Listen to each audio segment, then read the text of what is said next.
একটা জামা দেন, আপনার জামাটা পরিয়ে আমার বাবারে দাফন দিব। এর উসিলায় যদি আমার আব্বারে আল্লাহ মাফ করে দেয়, দয়ার নবী মায়ের নবী জামা খুলে দিয়ে দিলেন। পড়েন সুবহানাল্লাহ।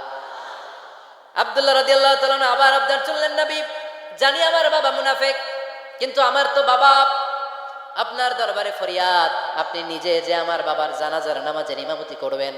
দয়ার নবী মায়ার নবী জানাজার নামাজে যেতে চাইলেন। ওমরে ফারুক বললেন, নবী না, খবরদার আপনি উবাই ইবনে সালুলের জানাজায় যাবেন না। বিশ্বনবী জোর করে যেতে চাইলেন। সাইয়েদনা ওমরে ফারুক বিশ্বনবীর জামা পেছন থেকে টেনে ধরলেন। আল্লাহু আকবার, টেনে ধরলেন, যাবেন না আপনি। ওমরে ফারুকের হাত থেকে হ্যাচকা টান মেরে জুব্বা টান দিয়ে বিশ্বনবী জানাজায় চলে গেলেন। রব্বুল আলামিন আয়াত নাজিল করলেন, ইস্তাগফির লাহুম আও লা তাস্তাগফির লাহুম ওয়া ইন তাস্তাগফির লাহুম ৭০ মাররাতান ফালান ইয়াগফিরাল্লাহু লাহুম। নবী গো, একবার নয় দুইবার নয় ৭০ বারও যদি এই মুনাফিক